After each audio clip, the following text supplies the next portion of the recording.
Hello. Yes, ma'am, I'm ready. Okay, sir. So I'll repeat the question, sir, then. Sure, ma'am. Yeah. One is I have to Okay. take up what is basis. Okay. So you'll start with that then? Then I'll take Sure, up the ma'am. next Sure, question. sure. Okay. Okay. So basis, as I said, it falls onto the technical side of SAP. So what is the major responsibility? The major responsibility is to provide data security, SAP data security.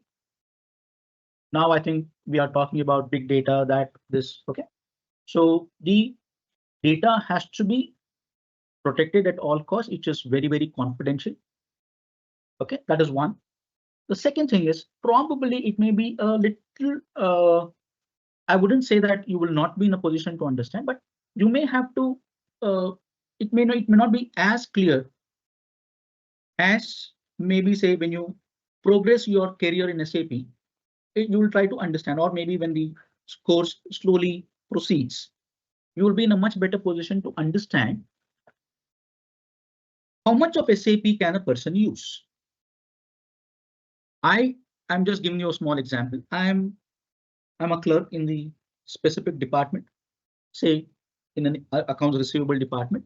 My job is to enter the sales invoices, which I'm generating whenever I sell a product to the customer. So my job is only that. So when you're talking about a huge concern like your Tata or maybe say your Reliance, so this itself is the job. So I may be having only that job. So now if I want to see the data of the customer outstanding, I'm in the accounts receivables, no doubt. Do I really have to have the access to see the customers outstanding? Why should I even worry about the customers outstandings? I'm just a clerk. Yes, probably my head of the department, or maybe say my senior manager accounts receivable, maybe having this authorization. So how much of the access I get to the SAP system is also decided, or rather is also set by the basis people. I hope this point I have tried my best to keep it as simple and as understandable as possible. But as I said, it may still be a little unclear. Don't worry about it. And this, whenever you go through even your study content, once again, I repeat, do not try to understand the single letter of the course content. Some things may be understandable, some things may not be understandable. And as I said, please be patient enough to get your system used to the SAP environment. A lot of new terminologies, a lot of concepts have to be taken in, a lot of concepts have to be absorbed. Do not worry, even if you do not understand something, it is perfectly okay. No need to get unduly worried or tensed at this moment. Just give yourself some time to understand what is happening in the course, and then let us see how we can take it forward.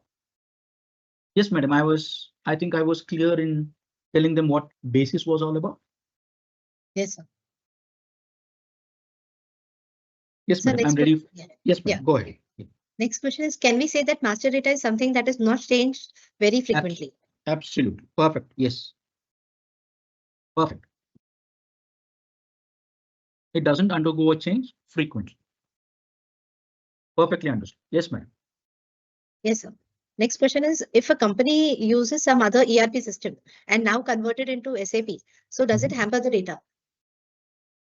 That is exactly why you have consultants coming into picture. This phase, or the non-SAP system, all right, we traditionally call it as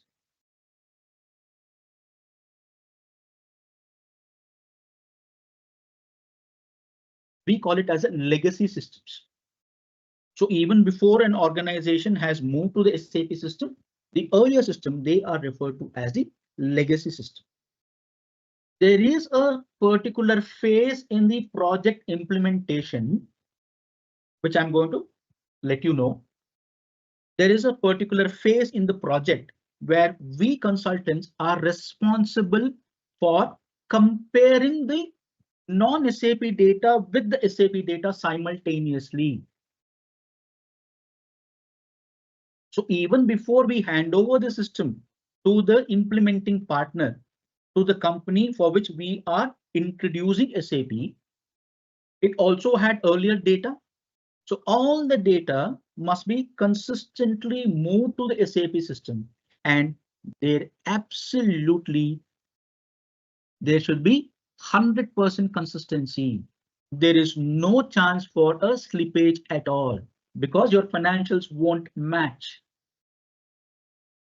So even before we hand over the SAP system, what we finance people do is on a specific date, that is tomorrow, I'm handing over the SAP system to my implementing partner. So what I do today is I take up the trial balance as of yesterday and I compare it with yesterday's data of SAP or today's data of SAP because tomorrow I'm handing over the systems. So both as of today, suppose say I set 5 o'clock as the 5 p.m. as the last time or the final thing for the transaction. So by 5 o'clock, all the users must have entered the data and I will compare the non-SAP data with the SAP data and see to it that it is matching.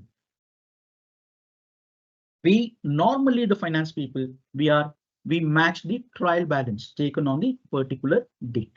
If I take the trial balance at 5 p.m. today, the non-SAP and the SAP trial balance, both of them should match along with the balances for each and every account.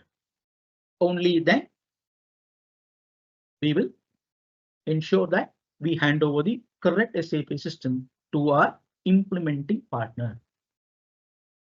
I hope, and there has to be no inconsistencies at all as far as the data transfer is concerned. This in the SAP terminology, it is called as the cut over activities. This is called as this movement of the data from the non-SAP system to the SAP system is called as the cutover activity phase in the project implementation. I hope I have explained this clearly, madam. But of course, we'll get into the project details also. Don't worry about it. I hope I have answered this question. Yes, sir. So next question is, please Yes, explain difference between BASIS and ABAP. See, BASIS is a coding language. BASIS is a language in which SAP is coded. All right, the BASIS module is not a language, it is an activity. The BASIS people, they do a specific activity and BASIS is related to data security. It is not related to coding at all. ABAP is related to your coding of the SAP product itself. BASIS is related to the data security in SAP. Let me just.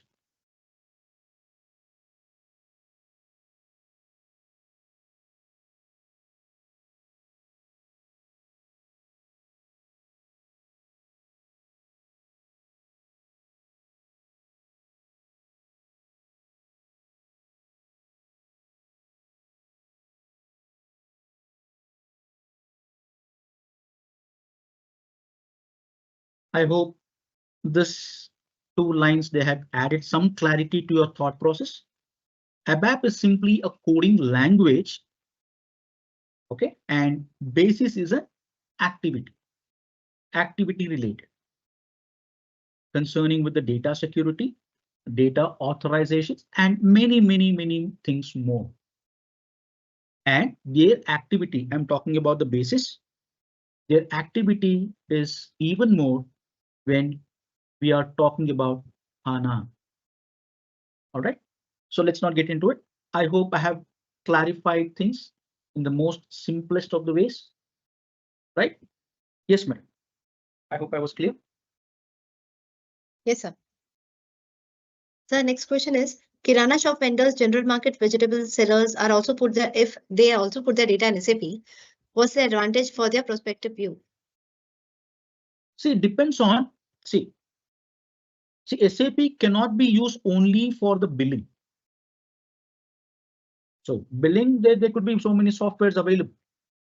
So what is the Kirana shop? What is it trying to achieve by having or by not having SAP? How effectively the Kirana shop or a big business is using SAP? That is a deciding factor. So how am I currently doing?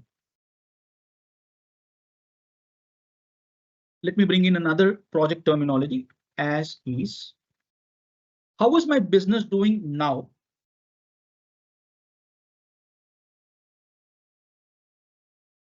How do I expect my business to look like after I introduce SAP into my organization?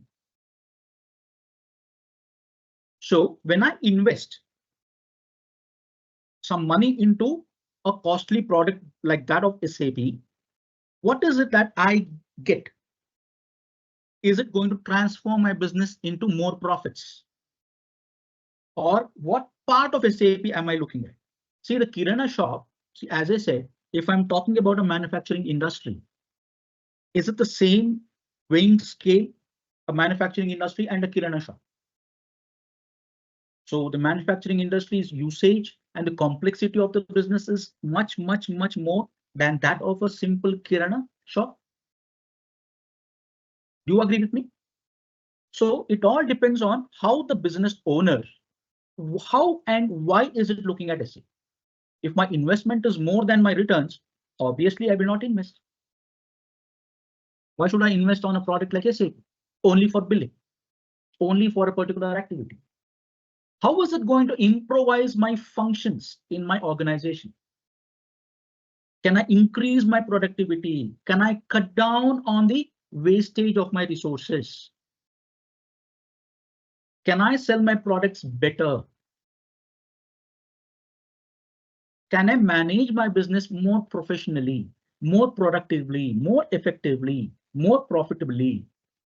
These are the angles in which the business houses they look at even before they invest on SAP. Yeah, I hope I've answered your point.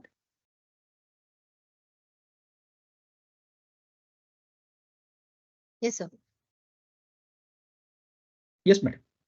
Yes, sir. Just a minute. While conversion from ERP ECC to S4 HANA, does it reduce the size? I didn't get the next second part of the question, madam. Does it reduce the Size of the data? If you want me to explain this, probably I need to talk about how the database itself is designed. So this is not the right moment for us to talk about this, but yes, it definitely reduces the waiting time and the storage. The storage space is also effectively used. The data retrieval time is reduced to a large extent because of the way the data is stored in SAP ECC and SAP HANA. All right, and also the storage space is reduced to a great extent when we are talking about HANA. I hope I have answered that question because I don't want to get into the how the data is getting stored, how the tables are arranged, how the fields are arranged. I don't want to get into all those technicalities. OK, so as of now, let's keep the discussion on a very superficial level. I hope I've answered this point. Yes, your answer is right. Yes, it does save both your time and your storage space, data retrieval time and your data storage space. Yes, ma'am. Yes, sir. Next question is there any audit trail feature in SAP? Definitely it is there. Definitely it is there. And as and when we get into the finance side of SAP, I will highlight this particular aspect. There is an audit trail. Yes, there is. At the transaction level itself, there is something called as a there are concepts which leads to your audit trail. Okay. Good question. Yes, madam. Yes, sir. Next question is, can you explain cutover activities once again? See, it is a term used for the movement of the non-SAP data to SAP. As simple as that. Let me keep the definition as simple as this. So my implementing partner was using a non-SAP system much before. Now he wants to get into SAP. So how do I take care of the data movement from the non-SAP or the legacy systems? Typically, we call this we call this as a legacy data in SAP to our SAP data, right? This is your simple understanding of your cut over activities. What is this cut over? English meaning you are cutting the usage of the earlier systems and moving over to the SAP system. You're slowly stopping using the non-SAP system and you're slowly starting using your SAP system. That is your cut over activities. One of the most important phases in the life of a consultant. All right. Why? I will tell you when we discuss the steps followed in your SAP projects. Yes, madam. Yes, sir. One question is, what is the role of SAP Basis? Okay, I think I have answered this. No problem. Absolutely not a problem. As I said, I really don't mind repetitive questions.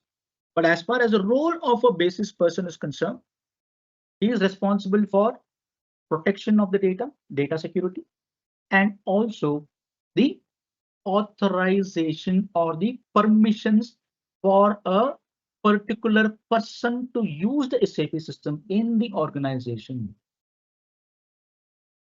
As of now, just make a note of these 2 points. The basis person controls, or rather he is responsible for securing the SAP data. One is that. The second one is he is also responsible for the access given to a specific person to access the SAP software. How much of the SAP software can I access? Okay, these are the 2 roles of a basis person. There are many things more after especially HANA came up. Okay, but for now, if you know these 2 points, it is more than enough. I hope I have answered that question, madam. Yes, sir. Sir, these many questions as of. Fine. I hope I have answered everything. So I have added one more point. Access to the SAP system is one more responsibility of a basis person, basis consultant. First and the foremost, data security and the authorization to the SAP system. Authorization or the access to the SAP system. Clear? Right. So with this, what we'll try to do is for people who are attending the session for the first day, how would you access the course content? Okay, it is through something called as Enable. I think by now, all of you, or at least most of you, would have received the access. Each of you would be given a unique user ID and the password, and it is going to look something like this. This is your Enable now. Okay. So once you give your respective user IDs and your passwords, this is going to be your course. Okay, this is how it is designed. Totally, there are 965 slides. And basically, each and every topic in this particular slides or in this particular mod or in this particular enable, you have an introduction. So you also have the summary of this particular topic.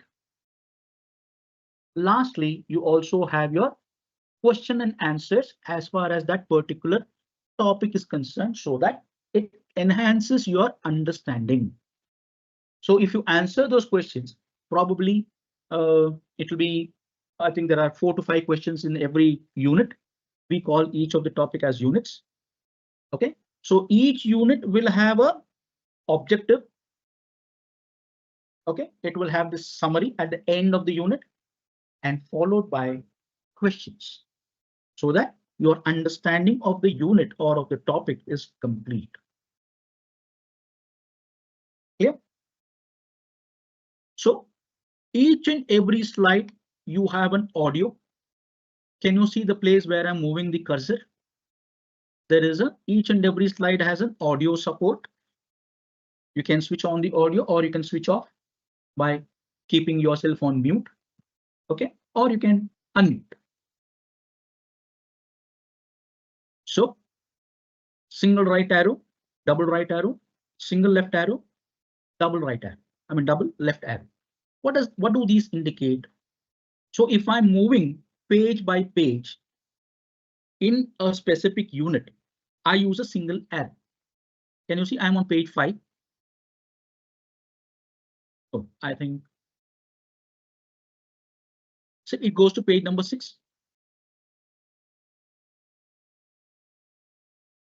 I am not really sure if you're able to listen to the audio, but I am able to hear to the audio.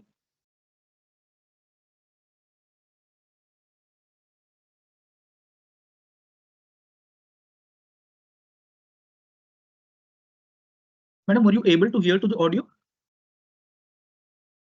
No, sir, not audible. OK, OK. So actually I was playing the audio also. That is why I was not talking. You can mute the audio also. You can also mute the audio. That should not be a problem. OK, so each and every slide has an audio support and you can keep moving page by page. You also have a video. You can play the video. And there is also an audio.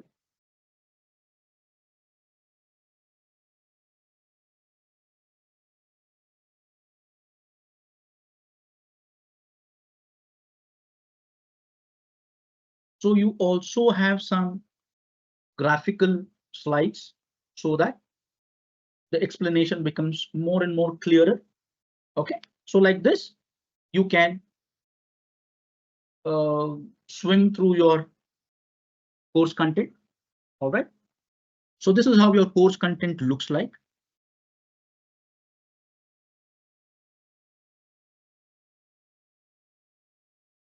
So you have unit 1. It explains about HANA. And you can click on lesson 1, lesson 2, lesson 3, whatever. It is all what we have discussed.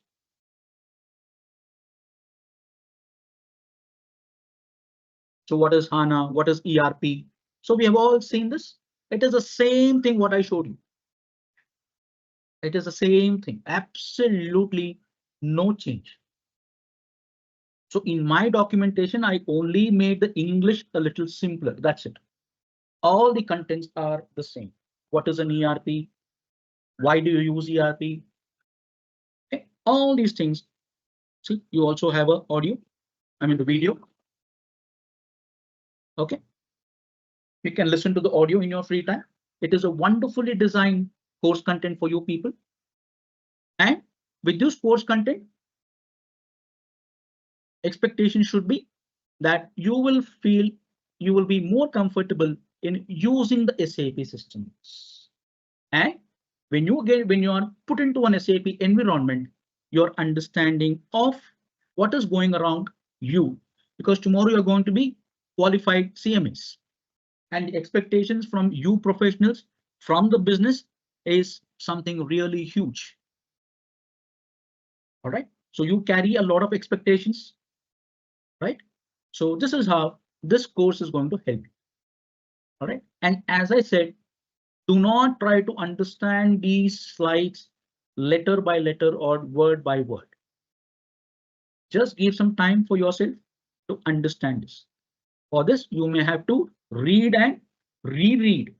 You should come back and read again and again and again. If you're not clear about a specific topic, okay, you always have the Q&A section. You can post your questions there when the session is happening, and I'll be more than happy to take up your questions. And to the best possible of my capabilities, I would simplify the understanding and the topic. Clear?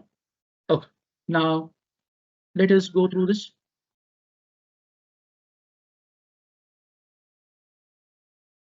So just keep going, moving.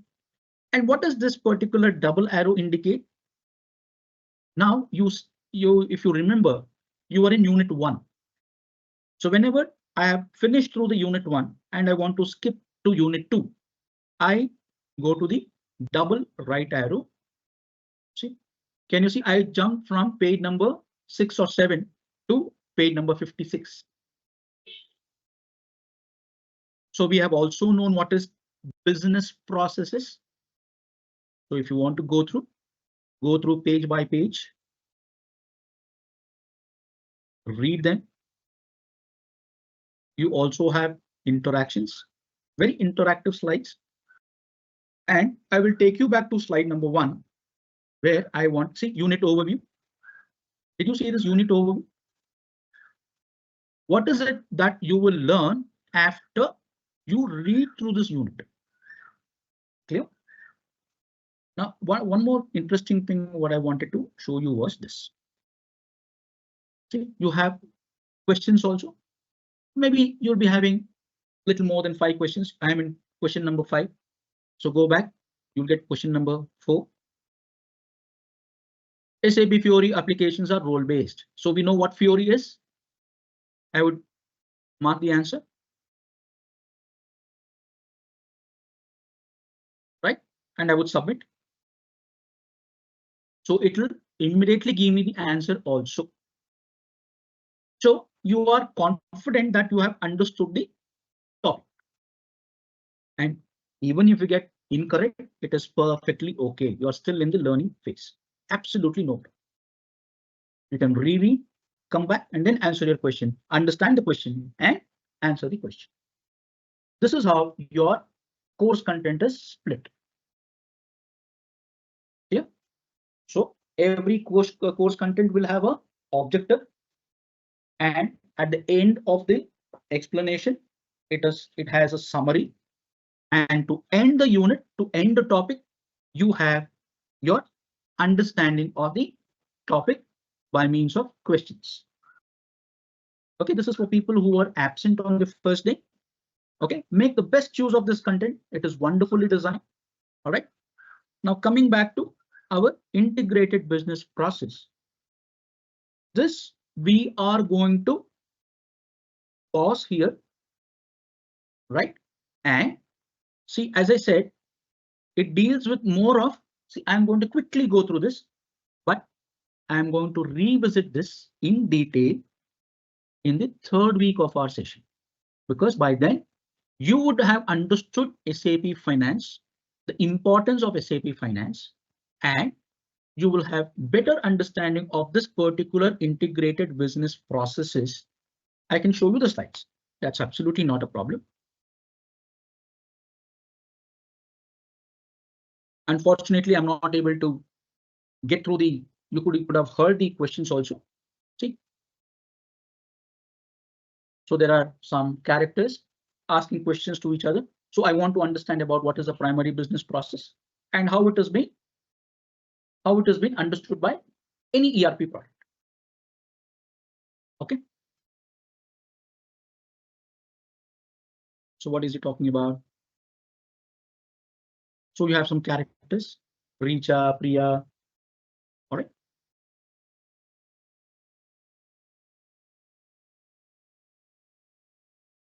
So you can listen to the audio also. Just unmute this and you'll be able to listen to the audio also. So he has taken the example of a bike company. Okay, so just go through the pages. Record to report processing, typically your assets. Record to report. When I go to lesson 2, I'm going to skip all this, but I'm going to come back.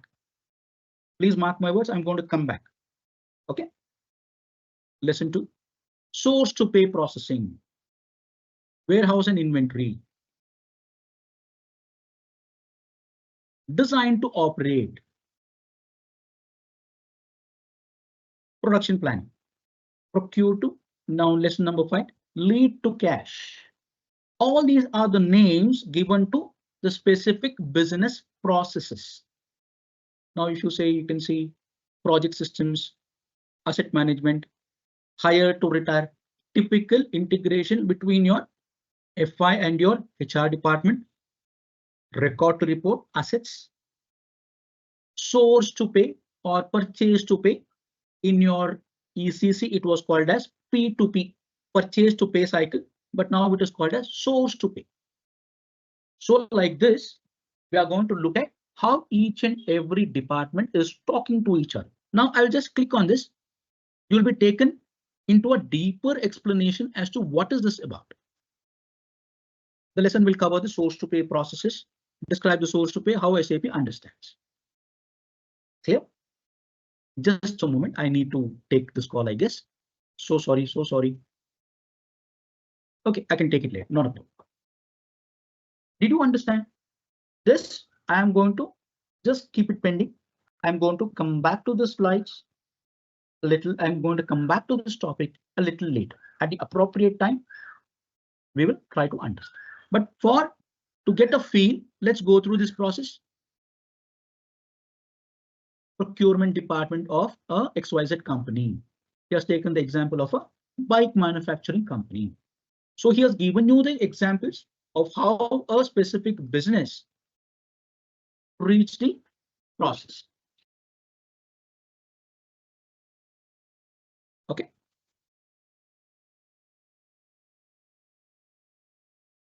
So there are videos, there's audio in every unit, there is audio in every slide. So make the best use. Listen to the audio also, because that will give you more clarity into. So now what is this client? What is this company code? What is this purchasing organization? All these things we are going to. Now, why I said I'm going to come back to this later is to understand this integration and the business processes. You need to understand what is a client, what is a company code, who creates this company code, what is this purchasing organization, who's responsible for this, what is a purchasing group, what is a plan, and who are the people in the SAP system who are responsible for creating these entities in the SAP system. That is why I said, let us try to understand these entities first, and then come back to these processes a little later. Once when we are thorough in understanding this, or once when we are comfortable in understanding this, we will definitely visit this particular topic. Clear? So I'm going to skip this unit for the current moment. This is how this unit has been designed. Okay. Now let us see what is there in the unit 3. Financial accounting. This is the heart of, see, we are in slide number 266. Okay. So now we have to look at our module. Module, I think you must be comfortable enough to understand what is a module. As I said, SAP is broken down into, or your business is broken down into several departments. Your organization is broken down into so many departments. Each department will have a head. Your purchasing department will have a head of the purchasing department. Everybody will be reporting to him, and the head of the purchasing department will be reporting to the VP finance or somebody who's a super boss, director purchases or chief manager purchases or whatever. Similarly, from the finance department, you'll be having managers. They will be reporting to the senior manager finance. Senior manager will report to the chief manager. Chief manager will report to the general manager. General manager will report to the vice president finance or to the CFO. So like this, your reporting hierarchy is taken care of. Correct? Now, in the previous slide, I said we read something called as company code or client or something we read, right? What are the terms that needs to be understood? And that needs to be understood very thoroughly even before we even start talking about SAP. And even before, guys, I'm so sorry. I'll have to take this call. I'm so sorry.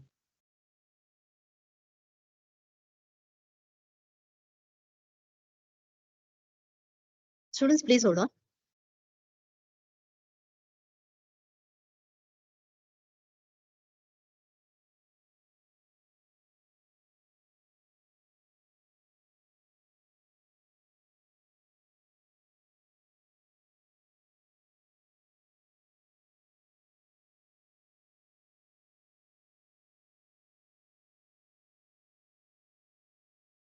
Just give me 2 more minutes and I'll join. Okay, so sorry.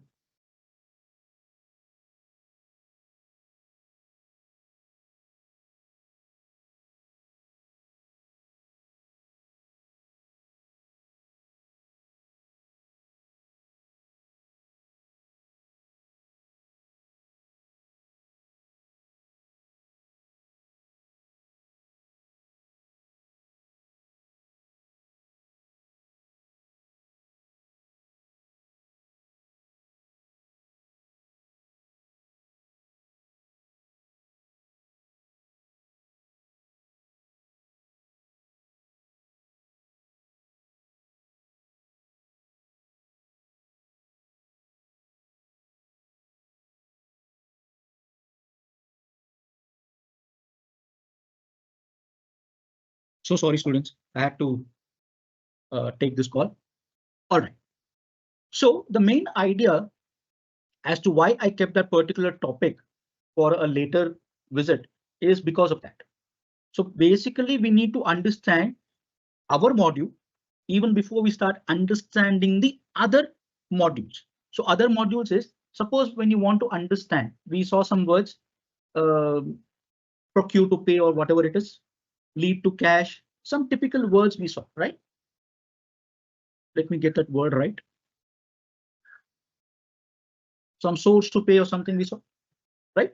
So these cycles, they are a combination of 2 or more departments in the SAP. Source to pay. So source, you're identifying the source from where you purchase the items. Pay, it is a responsibility of the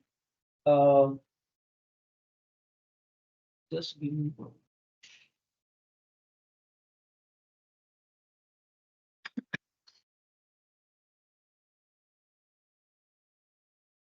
Okay, so this is how, and this is a reason as to why we have to take this in a little organized way, at least in the very initial stage. Let us not jumble up things. Let us try to slowly understand in the most methodical way so that the total understanding of the subject will be more clear.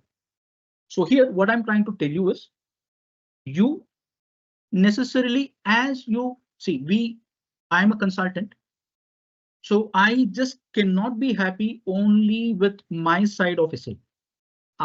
When I put in years and years of experience in the SAP field, I need to pick up the other modules also, not as an expert, but at least to a decent level. I need to understand so that it is going to help to add clarity to my understanding.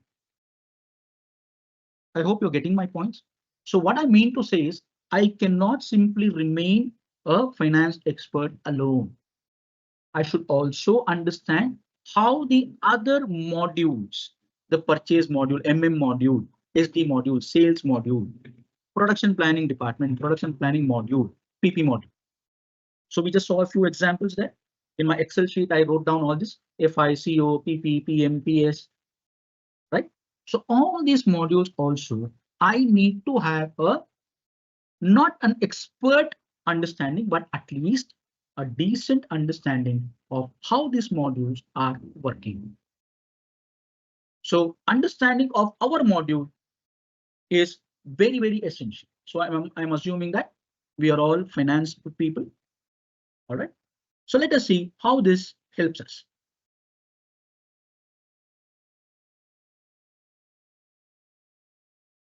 So I'm just going to give you a brief into how this slides look like.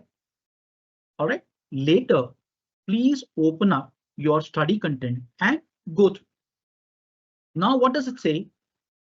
Basically, this is a slide which says your FI, your finance is broken up basically into your accounts receivables, accounts payables, asset accounting, bank accounting, your consolidation. You can read. Explain the general ledger accounting process and the closing operations in FI, in finance. Now, if I use the abbreviations, FI is your finance, CO is your management accounting, MM is your purchasing, SD is your sales. So slowly get used to it. Okay, I'm not hurrying up things. Please do not feel that we are going to rush through. No, we are going to spend time on this and we are going to slowly move. Okay, so just a moment, I can reduce. So now you can see. Can you see the last point, bulleted point? Understand the concepts like AP, AR, AA, bank accounting, taxation, closing, consolidation. All these are covered. Conceptually, we are going to go through each and every sub-modules. I'm going to call this your accounts receivable, accounts payable, consolidation, and all these things as sub-modules in SAP. Normally in your SAP language, these are all referred to as your sub-modules. Janvi madam, can we take a break? Can we break for lunch? Yes, sir. Sure, sir. So students, now we'll take a break and we'll be back by 2 p.m. for the next session.